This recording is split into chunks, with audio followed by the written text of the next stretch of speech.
In the laboratory, Browning opens a psychological window by means of dramatic monologue into the mind of a scheming murderess.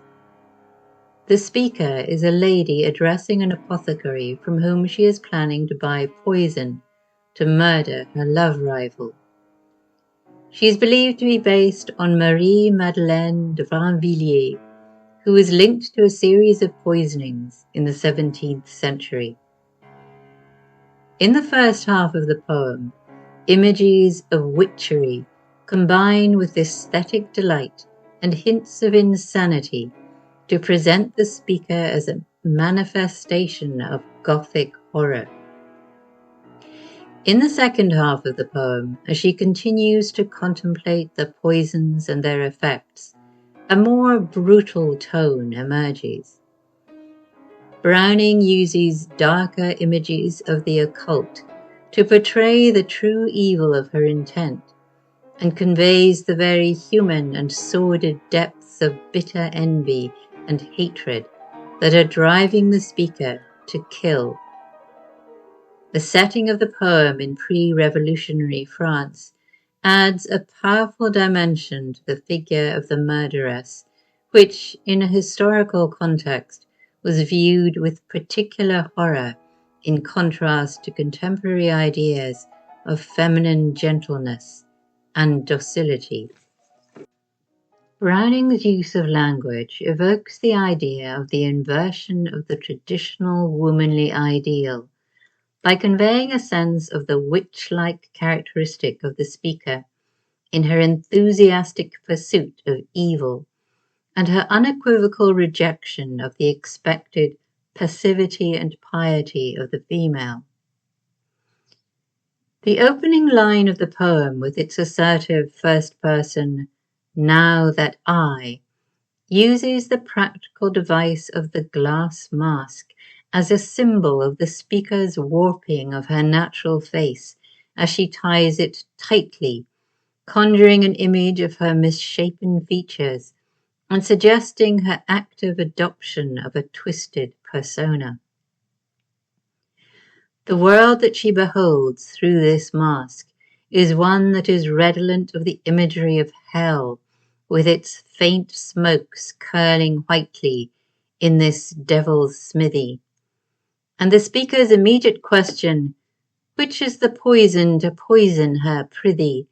suggests her eager espousal of this nether world of evil. The alliteration in this last line with explosive sounds, "poison, poison, prithee," conveys the fierce malevolence of the speaker, which has already been suggested by the images of smouldering fires and the searing heat of the forge. The rhythm of the lines at times seem reminiscent of a chant of sorcery. "Grind away, moisten and mash up thy paste, pound at thy powder, I am not in haste."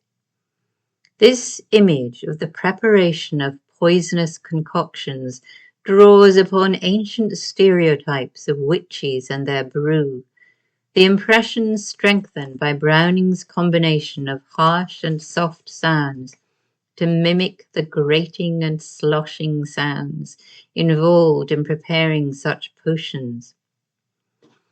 The plosive alliteration of "pound at thy powder" suggests the bitter anger driving the speaker to murder, and the emphasis on her lack of haste is evidence of her cold and determined malevolence.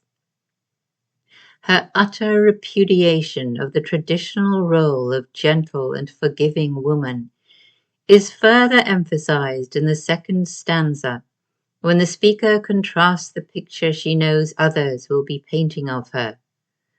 "Fled to the drear empty church to pray God in for them, with the defiant declaration, 'I am here.'" The language Browning uses to describe the imagined scene, "fled, drear, pray," conveys the idea of the archetypal meek, suffering and virtuous woman, while the references to church and God are powerful reminders of the Christian prohibition on murder and its exhortation to forgive. The exclamation mark used after them effectively portrays the speaker's mockery of such an idea, and the dash that follows this phrase forces the reader to pause, which lends a greater weight to the simple and sinister words, "I am here." Browning is making it clear that the speaker has rejected the ways of heaven and chosen to stand in hell. However, despite the satanic tone of much of the poem, Browning does not initially portray the speaker's path to revenge as an ugly and brutish one. Instead, his use of language suggests a lady of refined taste who views her fiendish plans through the lens of an artist with a hint of insanity, lending an aspect of Gothic horror to the poem. The lyrical language of the fourth stanza, brave tree and soft file, has connotations of a noble and mysterious age when the world was full of magical symbolism and curious hand-wrought objects. The rich colours described in gold oozings and exquisite blue suggest wealth and beauty, though the association of the word oozings with a sense of disgust perhaps hints at the rotten core beneath the cultivated surface of her connoisseur's pose. The sensual delight the speaker derives from the instrument of her revenge is further stressed by the last line of the stanza, when the sense of taste is appealed to, as well as those of touch and sight in the previous lines. Sure to taste sweetly, is that poison too? The regularity of the rhyming couplets and the jaunty rhythm of the anapestic tetrameter throughout the poem add to the impression of a weird fusion of horrific subject matter with the speaker's aesthetic cultivation. Thus, the juxtaposition of the apparently innocent appreciation of beauty as the speaker imagines the taste of the pretty liquid, next to the dark reminder of her purpose, all framed in the perfectly crafted verse, its almost sing-song quality emphasized by the dash in the middle of the line, injects a slightly psychopathic tone of detachment. This sense of teetering towards insanity is evident too in the following stanza, where the speaker speaks of the poisons as a wild crowd of invisible pleasures, as though she sees herself taking part in a fantastical drama with the intoxicating power of death at her fingertips. This pure death she seems to see as a thing of beauty to be encapsulated in the elaborate trinkets of a fashionable lady of the court. An earring, a casket, a signet, a fan mount, a filigree basket. This sense of delusional theatre is evident in the sixth stanza too, when she envisages her potential victims in the dramatic setting of the kings, dispatched by the picturesque means of a lozenge or pastel, Elise collapsing like a puppet whose strings have been cut, with her head and her breast and her arms and her hands should drop dead. The distasteful dwelling on the body parts of the unfortunate Elise, along with her imaginative framing of the murder as a tragic drama, suggests a dehumanization of her by the speaker, and the suggestion that she is now contemplating two victims instead of one hints at a mind deranged by jealousy. Browning signals a subtle change of tone in the second half of the poem, so that the images of sorcery, which in the first half were endowed with a Gothic overlay of refined taste, become darker and more savage.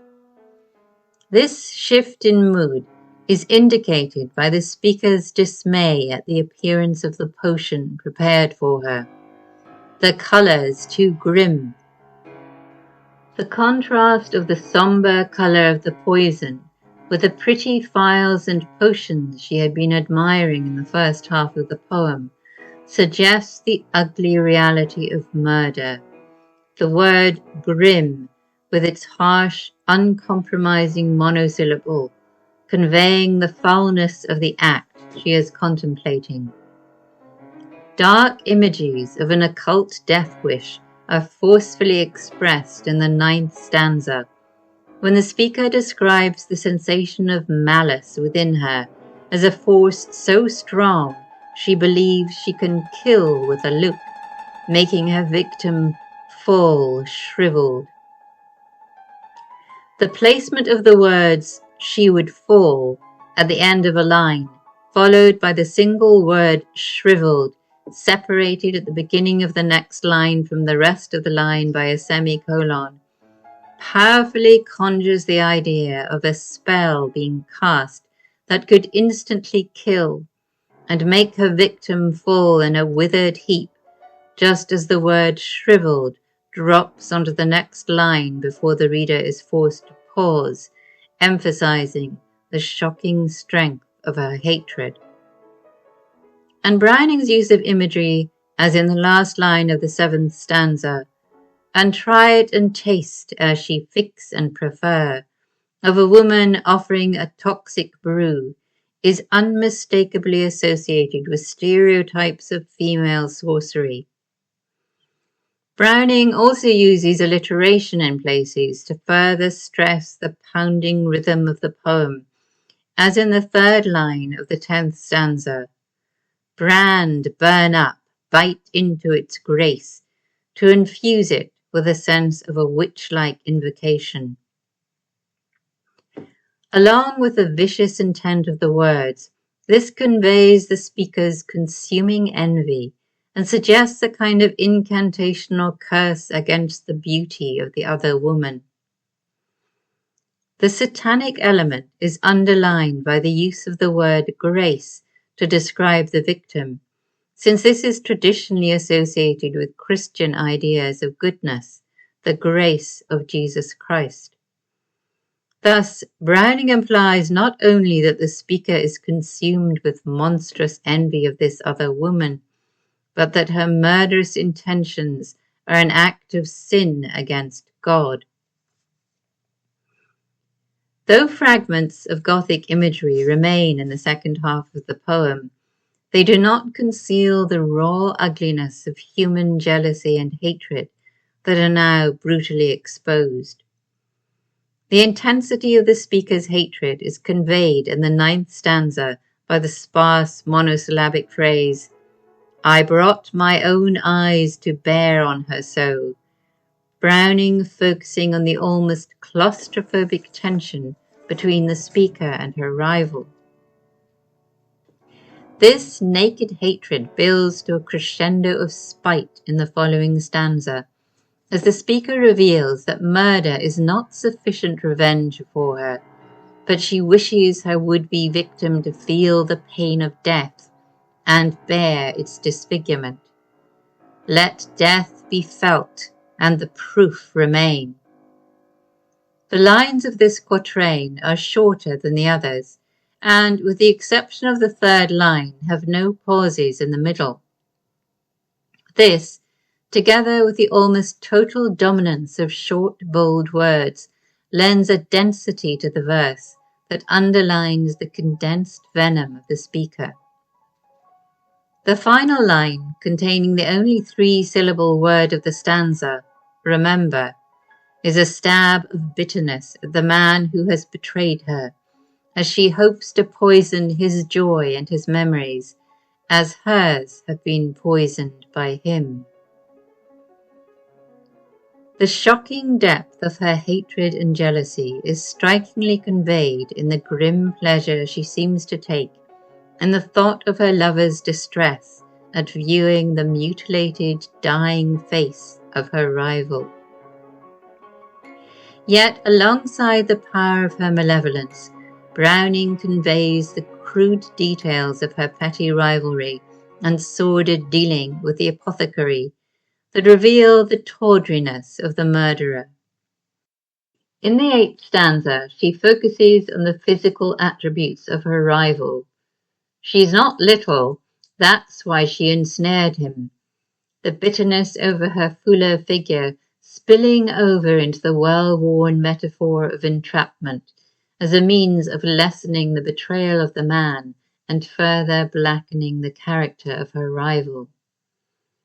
The banality of this complaint, along with the catty criticism of her rival's masculine eyes, diminish the speaker's plans from the Gothic villainy of the first half of the poem to a rather shabby bid for revenge. This sense is further emphasized in the final stanza, when the Gothic motifs of jewels and gold, which in the first half of the poem were used to elevate the tone, are here presented as gross symbols of greed and immorality. This is conveyed by the imperative form, "Take all my jewels," presenting them as mere loot rather than as artistic objects. It is also suggested by the alliterative use of gorge before gold, implying an animal desire to consume that is very far from any aesthetic appreciation. And this coarse physicality is further stressed in the next line, when the speaker declares, "You may kiss me, old man, on my mouth if you will." This unnatural act is an echo of the unnatural act of murder, and its distasteful nature is suggestive of the vile depths to which someone must descend in order to kill another human being. The speaker's exhortation to brush this dust off me is symbolic of her human sin, since in biblical terms, humans are formed of dust, and to dust we return in the corruption of the grave. Her fear of the horror it may bring is superficially that of death, but Browning may be suggesting that the horror she faces may be of an eternal kind.